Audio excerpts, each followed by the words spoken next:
এবং হা মানে হলো আজাদি, না মানে হলো গোলামি।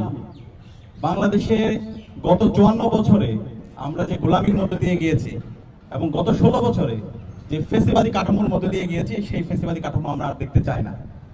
আর এই ফেসিবাদী কাঠামোকে সমূল উৎপাদন করার জন্য জুলাই বিপ্লবে আমাদের 2000 ভাই বোনরা জীবন দিয়েছে, আমাদের 40,000 ভাই বোনরা গাজী হয়েছে, এবং সর্বশেষ আমাদের আধিপত্যবাদের বিরুদ্ধে, আগ্রাসনের বিরুদ্ধে যিনি কথা বলেছেন, ইনসাফের পক্ষে কথা বলতে গিয়ে যিনি জীবন দিয়েছেন, শহীদ ওসমান হাদি, তার সারাটা জীবনে লড়াই ছিল এই ইনসাফের পক্ষে, গণভোটে হায়ের পক্ষে।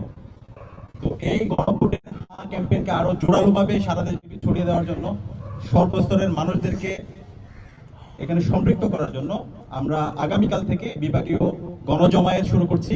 আগামীকাল সিলেটের বন্দরবাজার কোর্ট পয়েন্টে আমাদের গণজমায়েত অনুষ্ঠিত হবে দুপুর 2টায়।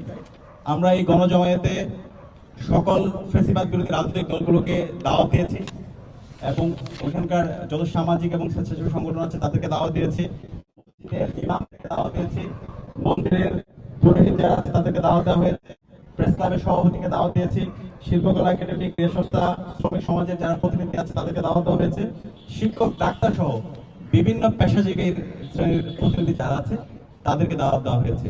তো আমরা পুরো দেশ জুড়েই ডাকসু, জাকসু, রাকসু, চাকসু এবং যোগসু, এই 5 ছাত্র সংগঠনের যারা প্রতিনিধিরা আছে এবং সর্বস্তরের শিক্ষার্থীরা আমরা সারা দেশব্যাপী ছড়িয়ে পড়বো এবং সারা দেশব্যাপী এই গণভোটের হা এর পক্ষে আমরা ক্যাম্পেইন করব।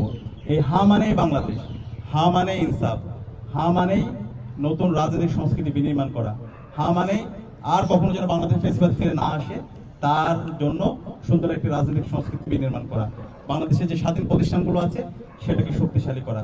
তো সেই দায় থেকে আমরা মনে করি এই জুলাই বিপ্লবের শহীদদের আকাঙ্ক্ষা যদি আমরা পরিপূর্ণভাবে বাস্তবায়ন করতে চাই, জুলাইকে একটি পরিপূর্ণ বিপ্লবে রূপ দিতে চাই, তাহলে এই গণভোটে হাকে বিজয় করতে হবে। তো সেই দায় থেকে আমরা সেই গণ ক্যাম্পেইন শুরু করছি। কিন্তু আমরা খুবই হতাশ হচ্ছি, ইতিমধ্যে আমরা দেখতে পেয়েছি বাংলাদেশ জামাত ইসলামী, এনসিপি সহ 11 দলীয় জোট তাদের অবস্থান পরিষ্কার করেছে। তারা তাদের নির্বাচনী ক্যাম্পেইন যেখানেই করছে সেখানে তারা গণভোটে হায়ের পক্ষে ক্যাম্পেইন করছে। কিন্তু আমরা খুবই হতাশ হচ্ছি, বাংলাদেশের একটি রাজনৈতিক দল তারা নিজেদেরকে বড় দল দাবি করে, কিন্তু আমরা দেখতে পাচ্ছি তাদের এই ভুল পলিসির কারণে তারা দিনে দিনে ছোট দল হয়ে যাচ্ছে। তো এই ভুল পলিসি থেকে আপনারা বেরিয়ে আসেন। আপনি সারা দেশব্যাপী বক্তৃতা দিচ্ছেন, ক্যাম্পেইন করছেন, কিন্তু আপনার মুখ দিয়ে কেন গণভোটের পক্ষে হায়ের কথা বের হচ্ছে না? এটার মাধ্যমে আপনাদের যে অবস্থান সেটা ধীরে ধীরে দুর্বল হচ্ছে। অবস্থান নিতে আপনি ভুল করেন, তাহলে 12 ফেব্রুয়ারি যে নির্বাচন হবে সেই নির্বাচনে সারা দেশের ছাত্র জনতা এবং সারা দেশের মুক্তিকামী মানুষরা আপনাদের বিরুদ্ধে অবস্থান নেবে।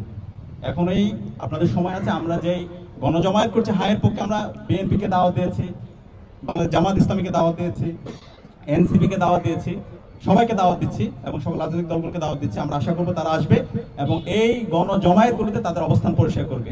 11 দলীয় জোটকে আমরা ধন্যবাদ জানাচ্ছি, তারা তাদের নির্বাচনী ক্যাম্পেইনের মধ্যে তারা সবার আগে তাদের এজেন্ডার মধ্যে গণভোটে হা ক্যাম্পেইনকে বিজয় করার জন্য ক্যাম্পেইন করছে।